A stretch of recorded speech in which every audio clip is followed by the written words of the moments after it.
I'm Redmond Bacon, and this is Cinemascapes.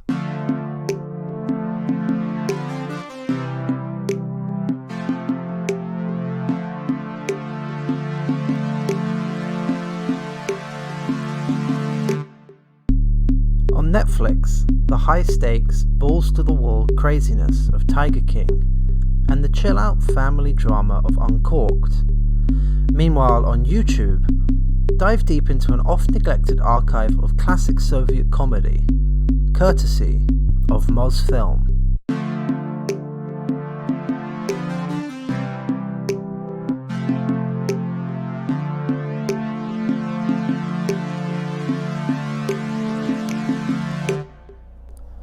Springtime is here. The sun is coming out, slowly, at least, and one can go for long walks without needing that many extra layers. Well, except for the fact that you can't really go anywhere at all. No matter where you are in the world, except if you live on a remote island in the Pacific Ocean, everything is closed, leading you to click once again on Netflix to see what the streaming giant has to offer. First of all, the show that everybody has been talking about, Tiger King, a TV show heavy on big animals, American outlandishness, and subplots nestled within subplots. It's ostensibly a character study of its central character, Joe Exotic, a gay, mythic, cowboy-like figure with two husbands who owns a private zoo in Oklahoma. As the title suggests, the main draw of the zoo is its hundreds of exotic animals, mostly tigers, ranging from tiny cute little cubs to huge ferocious beasts. Exotic, real name Schreibvogel, is a man unafraid of a few big cats, constantly using them for his own zoo-based reality TV show. There are more captive tigers in the U.S. than there are in the wild throughout the world. Animal people are nuts, man. They're all crazy. I'm sure y'all got a story to tell. Joe is the main draw of this entire story, a larger-than-life exotic hero that, despite some of his more questionable behavior, simply exudes energy. It seems that you need to be a big character to be involved in the cat business. His mentor, Doc Antle, is one of those yoga gurus who rides on an elephant, has 4 wives at any given time, and seems to literally run a cult.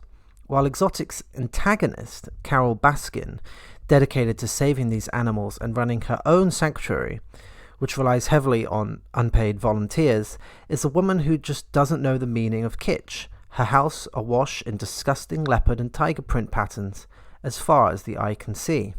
America is crazy.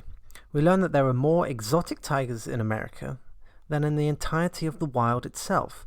These ostensibly awful people seemingly responsible for keeping the race alive, even as they cage up these beautiful creatures and prevent them from living their real lives. There's a real debate to be had here about the ethics of cat captivity, which Tiger King often situates in relation to the sheer outlandishness of its characters. This is the realm of the ridiculous, spanning from the 2 great states of American excess, Florida, with one man literally inspiring Oliver Stone's Scarface, to Nevada, more specifically Las Vegas, a city where Instagram models can fondle cute tiger kittens as they are limousined from casino to casino. It starts big and only gets bigger from there, with Joe Exotic, a multiple gun owner, drug addict, country singer, and possible illegal cat trafficker, even running for president in 2016, before running an actually decent attempt at Oklahoma state governor. Just as I think, well, it's going to be spinning wheels from here, the show finds another angle, bringing in a strip club owner, or a professional con man, or some other reprobate, for example, to suddenly make things feel crazy again. All in all, it's a great example of the possibilities of the true crime docudrama to swerve into multiple directions, becoming bigger and bigger in scope with each subsequent installment. What a story! And it got way bigger! Sometimes they say that I'm the prototype for Scarface. We're supposed to be sexy, and we're luring people in. You may now kiss the grooms.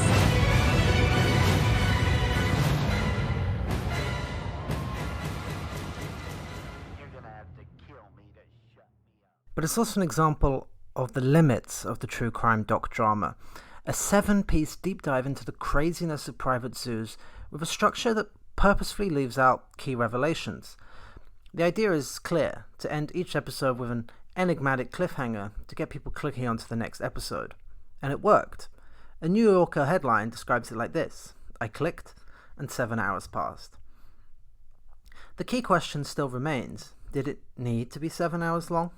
The first episode, for example, shoots a bunch of unanswered questions at you that won't be resolved till far, far later, acting like a short summary at the top of a Wikipedia page before the actual piece.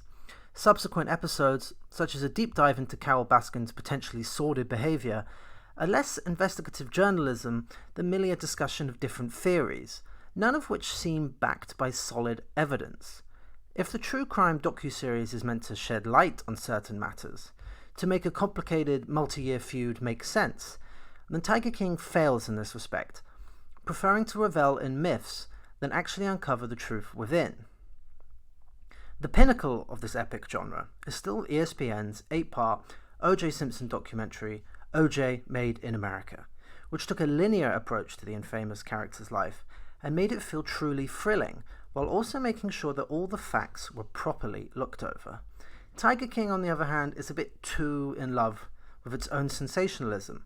There's a great character at the centre, and there are some amazing set pieces and scenes, and credit to directors Eric Goode and Rebecca Shaiklin, who stick with these people for several years. But at the same time, a more focused, fact-driven 4-hour documentary, for example, would feel more effective and less exploitative, and probably make a better case for actually protecting these big cats, of which their ownership still provokes no federal law against. As for whether you should watch it, for a rainy day, it makes addictive binge viewing, its wanting structure making it easy to keep allowing the next episode to just roll in and roll in. See for yourself, or wait for the inevitable film adaptation with Woody Harrelson in the main role, Owen Wilson as Doc Antle, and Meryl Streep as Carol Baskin. All in all, I give it a 7 out of 10.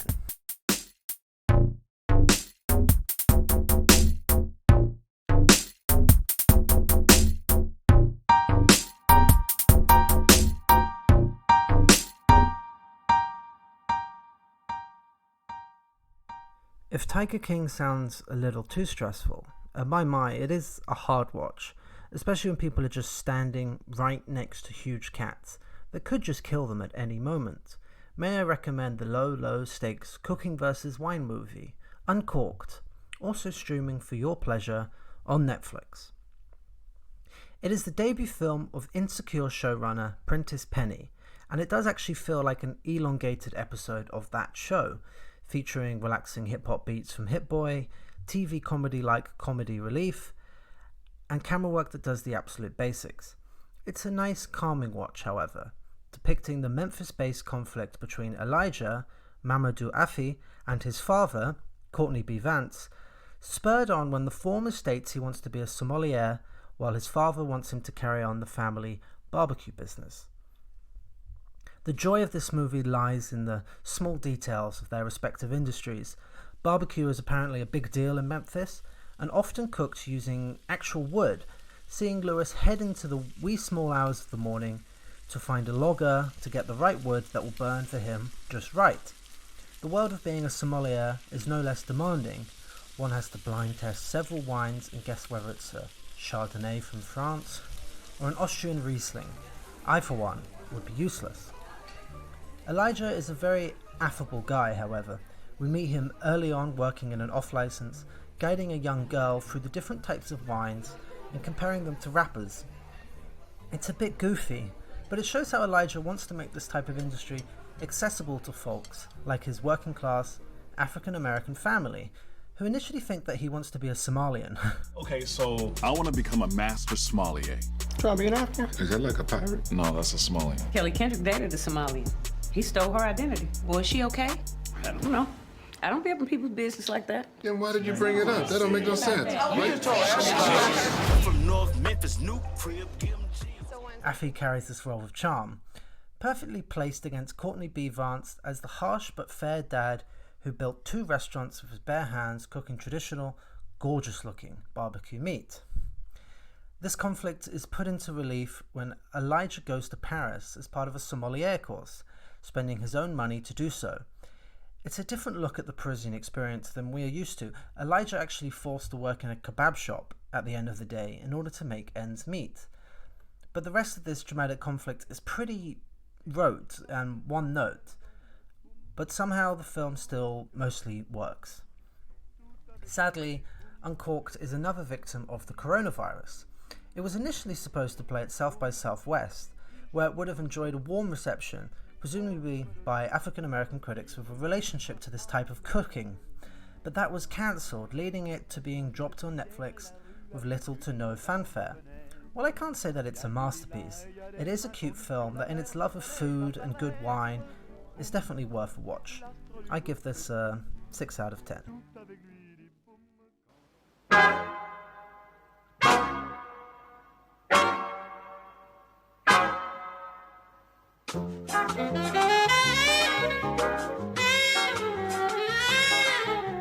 Весь покрытый зеленью, абсолютно весь. Остров невезения в океане есть. Остров невезения в океане. There's a channel far superior to Netflix though. YouTube. Not only is it absolutely free, but for fans of world cinema, it can represent a veritable treasure trove of foreign classics. This is especially true when it comes to the world of Mosfilm, the largest film studio in Russia during the time of the Soviet Union. It is home to innumerable classics, producing films from directors such as Andrei Tarkovsky, Sergei Eisenstein, and Mikhail Kalatozov. Even more impressive is that instead of doing something like Disney Plus channel, they have acted like true comrades and put hundreds of their films freely accessible on YouTube with perfect English subtitles. The great thing about this is it gives one the chance to see a completely different side of the Soviet Union to what you may expect, especially from the films of Tarkovsky. This is especially true when it comes to comedies, of which the Soviets were sly masters.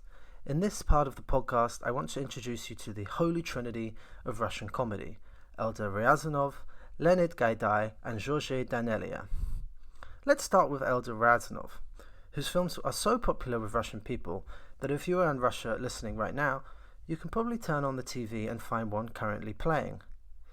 The Irony of Fate, for example, has become a New Year's Eve tradition in Russia, playing for 5 hours or something, including adverts before the presidential address. But while that film, barely a movie instead of something to just have on in the background while you consume unholy amounts of food, is a bit too long and turgid, Office Romance is a great place to start with his work. Office Romance is kind of like the films of Katharine Hepburn and Spencer Tracy, particularly the underrated Desk Set. A box office success upon its arrival, it tells the story of a stuck-up boss named Ludmila, Alisa Freundlich, who is the strict boss of Anatoly Yefremovich, played by Andrei Myakov. While she is a strong woman, albeit nicknamed a frump by her colleagues, he is a bumbling fool, unable to pluck up the courage to ask for a raise. Yet naturally, the two of them fall in love, leading to a sweet romance that feels truly fresh for the way it arises within a natural office environment. It would be 34 years until Ricky Gervais came along with The Office before boring work and romance would be interwoven so perfectly again. Next up is Leonid Gaidai, who I quoted at the start of this segment with the song from The Diamond Arm. He might be my least favourite of the three, only because his films don't do as much behind the comedy. While Ryazanov and Danelia could find satire and sly commentary behind their scenes, Gaidai revels far more in pure stupidity. That said, his set pieces are like live Scooby-Doo films in action, accompanied by manic xylophone and balalaika heavy soundtracks. Characters run around, hit each other in the head, fall over, and do it all over again, with incredible aplomb and sense of manic craziness. I could recommend any number of his films, from The Diamond Arm to Ivan Vasilievich, Back to the Future, to Kidnapping Caucasian Style, but I personally enjoy 12 Chairs the most. It features a classic Russian character in the form of Ostap Bender, a fictional conman who is constantly engaged in picaresque adventures. Basically, he's the Russian equivalent of Del Boy, always looking for ways to get ahead, leading him into a variety of hilarious pickles. What a plonker!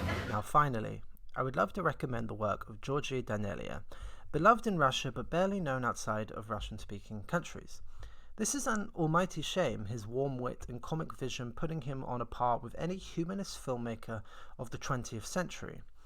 For his breakthrough film, I would recommend the French New Wave-like Walking the Streets of Moscow, featuring none other than Nikita Mikhailov, I mispronounced that, sorry, who would later go on to direct the Oscar-winning yet ponderous Burnt by the Sun.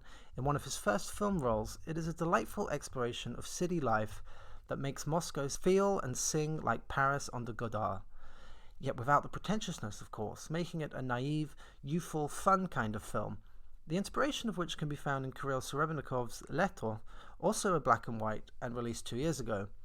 It's also by far the shortest film on the list. Try if you fancy something completely different to your usual Netflix fare. In fact, there's so much from the world of Mosfilm that I may recommend them or revisit them in later podcasts. There are simply too many great films to survey in just one episode. After all, Mosfilm, like Moscow, is kind of endless.